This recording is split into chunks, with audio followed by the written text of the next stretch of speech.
Welcome into Devine and the Dog, hosted by me, Megan Devine, and my good friend Rosie Sessoms. I mean, Okay. so perfect. Okay. Oh, she's sleepy. Thank God.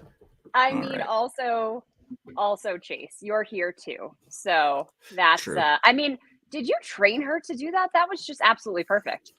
No, she was just born with an inherent, sense of timing. Oh, Right. She's just a superstar. Well, I see your puppy, your sleepy puppy, and I raise you one baby goat. So this is my kid, literally. Yeah, she's pretty cool. So I figured just in case Rosie wasn't going to be on the show today, hmm that I hmm would have a baby goat with me. That baby goat always wins. It doesn't matter. It doesn't I matter what know. the stakes are. I'm I gonna let know. her get to her chew toy because she's obviously been upstaged. Yeah, I am just a one-upper, really, is what it is. I realize this about myself. So, Rosie, don't jump. And so I had to do it to you. I'm sorry. It's fair. When you got that card to play, you play that card. You play the baby goat card, yeah, for as long as you can until they grow up. Hi, what are you doing? You're on TV. This is your first appearance. What do you think? You're going to be a superstar. Okay. Enough about these animals. Let's talk about the animals that we follow for a living, that we enjoy. The horses last week in the Kentucky. Look at this. Just look. I mean, seriously. In, in the Kentucky Derby prep races, the Gotham in New York. Chase, what do you think of the result there? You had a pretty strong horse with Morello that took down the Gotham.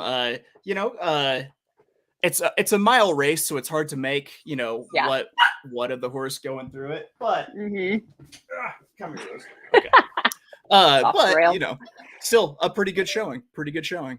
Yeah, agree. I am super excited to see that horse. In fact, I'll talk about him a little later on too. Then we go out to California. The San Felipe. It was a limited field there, but Forbidden Kingdom. What do you think of him? He was something. Wow. Yeah, that was my pick last week for the for this race. It ended up being a very, very chalky pick, but Uh-huh. man, that horse has everything you want for a Kentucky Derby winner, I think, quite honestly. High cruising Yeah. speed, went Right. very fast. Yeah. Yeah, and he certainly looked happy when he was doing it too. I mean, he's one of those horses that you look at him and you watch him race and he's got his ears pricked forward, which in horse language is like, I got this. This is Uh, easy. I am super happy. Even his So, winner circle strut, like he was yeah. feeling himself the entire way. Yeah, he was. And he had plenty of owners there to cheer him on. All right. So we head down to Florida for the Fountain of Youth. We talked about that one last week as well. It was a busy week for us. Yeah. And Simplification was your winner there. What did you think of him? I think that was a really gritty race all around. I do think Mm-hmm. Simplification got the benefit of a not running on an inside path on what looked like a dead rail, but still, it was a very Mm-hmm. strong win. Very strong win for Yeah. that horse.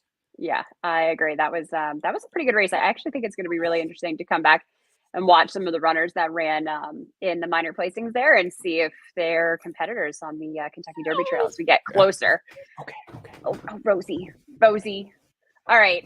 Enough about horse racing. Let's go into some other sports there. It's just about, isn't it March Madness time of year? Isn't it always around St. Patrick's Day? Oh yeah, we're doing the conference tournaments right now. Brackets come out on Sunday. The madness Okay. is upon us. Okay. Are you going to be making a bracket? Is that your Always. thing? I will Yeah. make like 10 brackets, more than likely. I don't know Okay. which ones I'll submit, which one will be the sheet of integrity, but there will Mm-hmm. be a sheet of integrity. Well, maybe I'll make one just for funsies. One time I was in a fantasy football league and I didn't follow football and I just picked the players based off of whether they had funny last names or I thought they were cute and I came in second place. So maybe I'll do that with my basketball Very, bracket. very nice. So you've been to a Yeah, Final Four, correct? I have. I actually went to two. I went to the one in New Orleans when U of L played UK and or they didn't. Did they actually play UK that year? No, UK was also in it. I don't think they played each other. And I can't remember. It was a long time ago. But anyways, it was super fun. New Orleans, college kid, U of L, UK rivalry, down in the Big Easy. May or may not have gotten trampled in like a giant stampede because the NCAA couldn't figure out where tickets were being sold and everybody was running around. But it's fine. They're Nobody known for a died as lot. far as I They're know. known, yeah, they're known for a good sense of judgment and logical rules. Yeah. So yeah, this makes sense. Whoa, There's I thought that was happening behind me somehow. I've lost control. Yeah, and then I went to one in Atlanta, and we won that one, but then they took it away from us, so I'm not really sure how to feel about it. Was that the one with the gruesome leg break? Okay, so the year that happened, yeah, that was the same year with oh my gosh, I can't remember his name now. I don't know, it's escaping me. But that was, you know what? I will say that. I mean, the fact that U of L was everybody just rallied behind Kevin Ware. I want to say that was right. I Yeah. think, and it was just like you couldn't not root for U of L. You know, I mean, it was like a storybook It's ending until it all went down in flames a few years it's later. it They took it's all the almost titles away. he's almost like Kevin, one leg an inch and a half shorter than the other, probably after that group. That's the most It I was was it was Easter and I was eating dinner with my family and I went to check the television to see the score and I thought big that a mistake. terrorist attack had occurred because everyone was crying. I was like, did someone die? Oh, I mean, as far as sports injuries go, that's definitely one of the worst that I've ever seen. I wasn't there live, but watching it on television, I mean, that was just Ugh. oh, that was Oh. terrible. So yeah, not a Yeah, big fan, but super happy that we won that year. So yeah. All right, so I'll make a Madness bracket with you if I figure out how to say it first. I'll try to one up you there too, along with that my baby works. goat. That works. We'll tangle. We'll tangle. I got my pride. Okay, that's good. Hold on to it for just a little longer. Ouch. Yeah, exactly. All right. So we talked about some shows that we were watching. I still have yet to watch Euphoria, although I see it like trending on TV or on Twitter all the time rather. So I guess I should give it a try at some point, but I just feel like I'm too old. So we'll see how that goes. I am watching Pam and Tommy. I just finished it today, actually, as far as I know. I don't think they're having any more come out. Yeah. I'm a little conflicted about how I feel about this because, of course, it is the dramatization of the infamous tape that Mhm. came out years ago, and that tape came out without their consent. The show Mhm. was also made without their consent, but like, Mhm. sorry about the cat. But It's it all right. At did least I know depict that the cat them. isn't actually near me this time, so Yeah, I'm yeah, good yeah. with No, it. you're safe. You're safe. He's gonna leave now. But I will say that they did it really well, and I feel really bad for Pam Anderson and Tommy Lee, totally, and it made me sad. But it's very well done, so highly recommend watching it. But again, feel like a little bit guilty watching this series on Hulu when like they didn't want them to make it in the first place. So I just feel like it's just happening to them over and over and over again. That's a good point. It's an Yeah, I interesting. don't know. It seems like it'd be an interesting study into like that time period because for one, this is the first of those celebrity releases, and Yeah. two, this is the like basically the birth of the internet as we know it too. At the same Yeah, time, that was the perfect story. Birth the internet, and also just the fact from like a woman's perspective that a judge ruled that like it was public media because Pam Anderson had posed for Playboy, so her body no longer became her. She lost her rights to it, according to a judge, which in this day and age would never happen, hopefully, depending on where you live. But it was very eye opening to kind of how like celebrities, especially women and everything were treated back then. So it was very interesting. and that, folks, is why judicial appointments is important. Here we go.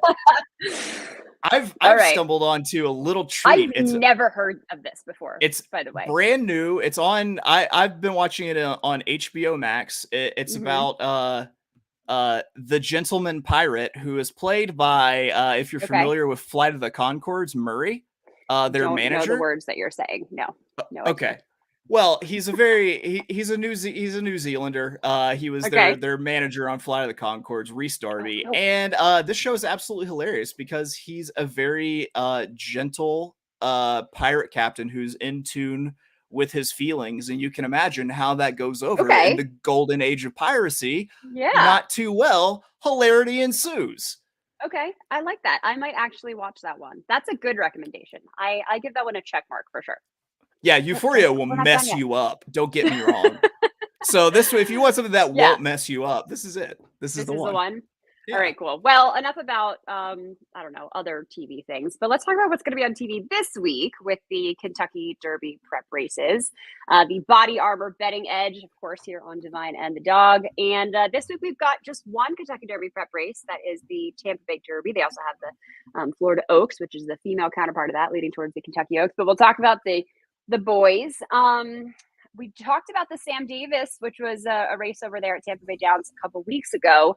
This race has some of the same horses, and I am going to go with the horse that won the prep for this, and that is Classic Causeway. I just thought he did it so professionally. You know, I don't really see too many other horses in here that are shipping in. In fact, last time I thought in watching that race, he was really keen, really eager to go forward. He actually like had his mouth open and he was trying to pull even harder to go faster, and he was going at a pretty good pace. And then he kind of calmed down. So the fact that he exerted a lot of extra energy, I thought, in the beginning stage of that race and was still able to finish on the way that he did, I thought was really impressive. But if you remember in that race, I also liked a horse at a bit of a price, and that was Trademark, who will end up being the number 2 in this race. And if you watch the replay of the Sam F. Davis, this horse was right there about like third, fourth, or fourth or fifth or something, but he was within reach, gets totally shut off as they turn for home. And the jockey just was like, oh, well, okay, not our day. And basically stood up on the horse and just kind of let him run out because he knew he wasn't going to get there and didn't want to use anything up. Vicky Oliver, his trainer, is very, very talented. She's an excellent horsewoman. Get the same rider aboard. I think Trademark, I don't have the odds yet because it's still early, but I think he's going to be a big long shot, and I think he's worth a couple of bucks down if you're playing. He's one of the horses that I was considering, but I went a different way. Because I think you're actually right. The Classic Causeway is your most logical winner. That horse probably wins. But I also looked, and there's a little bit of weather in the forecast for Tampa. Chase the weatherman. That's right. Looks like it should be raining by then. It should later in the card. Maybe they don't have as great of a seal. So I'm looking at a horse that can maybe come from just off the pace. And I'm once again leaning into the almighty Dale Tar with Giant Game. Horse had some trouble last time out. Never going to get old. Never will it get old. Not even a little bit. Not even a little bit. I mean, just look at that. I mean, just look at it. But of course. What if he was half goat? Then shut up and take my money. It's a guaranteed winner. Okay. Yeah. So for one, I know that he's just like a Classic Causeway. He's by Giants Causeway, and he's also got more than ready on the bottom line. I think the horse, if this comes up sloppy, is going to be more than equipped to handle the offgoing. All right, cool. I don't hate that pick, so I'm still hoping that I'm able to beat you, but I don't hate what you're doing there. So besides the Tampa Bay Derby, which obviously is the next Kentucky Derby, I can talk prep race. Give me your top, or I'll give you my top 3 horses for the Kentucky Derby. How about that? Okay. All right, so right now, and it's still early technically. We haven't gotten to the big 100-point prep races yet. I like Forbidden Kingdom, who we talked about last week. Like I said, the fact that he won that race so easily, he had his ears forward, he was a happy horse, he loves his job, love all those things. His trainer, Richard Mandela, never won a Derby before. He has won 9 Breeders' Cup races. He's never won a Preakness, never won a Belmont, never won an Oaks, but he did have the favorite a couple of years ago, and he was scratched. The one thing about Richard Mandela, his trainer, is that he takes his time with his horses. So I'm hoping that this horse is just healthy, ready to go, no concerns, because if just the slightest little thing is off, Richard Mandela is such a great horseman. He's like, nope, we're scratched, we're going home. Save it for another day. So I'm hoping this horse stays well in training and we can get to that point. I also like Morello, who, if you're a big fan of Orange is the New Black, there was a character named Morello who was great in that. But it is also the lead guitar player for Rage Against the Machine. See, I didn't know that part. I did want to tell you. Raged Against the Field in the Gotham. Yeah, there you go. Exactly. Was also really on brand that he won in New York too, because Morello was the name of one of the earliest crime families in New York. Like they were like the OG Italian like mafia mob. This checks out. This checks out. I like where we're going. I like this turn that we've taken. Big hunch play there for a New York horse for me. Plus, I just like saying it, right? Because I'm like Morello. Like I feel like I could just get back to my roots from Long Island. Strong Island. Strong Island. Sorry. Yeah, absolutely. Strong Island. And then I've got Epicenter down there too, who we talked about a couple of weeks ago, and he won down in Louisiana. Both Epicenter and Morello are trained by Steve Asmussen, who has won a Preakness, won a Belmont, never won a Derby. He's won the Kentucky Oaks. He's won Breeders' Cup races. He's a Hall of Fame trainer, just like Richard Mandela is. But I feel like this is his white whale. And he's got a couple of really legitimate shots this year to take that one down, to take down the Kentucky Derby. So I'm hoping that one of those two horses can do it for him. So I'm pretty similar. The only different, Forbidden Kingdom, of course, and that's maybe got a little bit of recency bias, but Papa Mandela looks like he's got a winner right there. Yeah. I also liked Epicenter. I liked him in the same place. I got a wild card. Okay. It's early voting for Chad Brown and Claire Vick Stables. Okay. The way that horse broke in the Withers cannot be ignored, because if we're getting to the Kentucky Derby, like a gate break like that could win a Kentucky Derby. So I penciled him in second. It feels like he's a little bit of a wild card because he's a little bit further down in the points. Right. Okay. All right. I like it. A little spicing up those Kentucky Derby top picks. We will try to update you guys with that as we go along through the Kentucky Derby season. Of course, that's what we talk about each week here on Devine and the Dog. Next week, though, there are no Kentucky Derby prep races, so we're going to take a little vacation. I'm going to hang out with my baby goat, and there might also possibly be some additional baby goats on the farm, so that's what I'm going to do. Yeah, I'll be watching my kid play soccer. She's a 5-year-old. There's no way that this won't be like torture. I'm going to take the baby goats over that. So anyways, join us on March 23rd for our next show here in Devine and the Dog. Of course, you can always tweet at us at ABR Live, at Megan Devine TV, and of course at of Oaklawn there on Twitter. Let us know what you want to talk about. And enjoy your week off. That should be fun. Pageant waves. It's America's original sport, and no one covers it better than americasbestracing.net. From the sport to the lifestyle, the best races, horses, and destination venues, cocktails, gambling, fashion, and more. americasbestracing.net is a sport for you.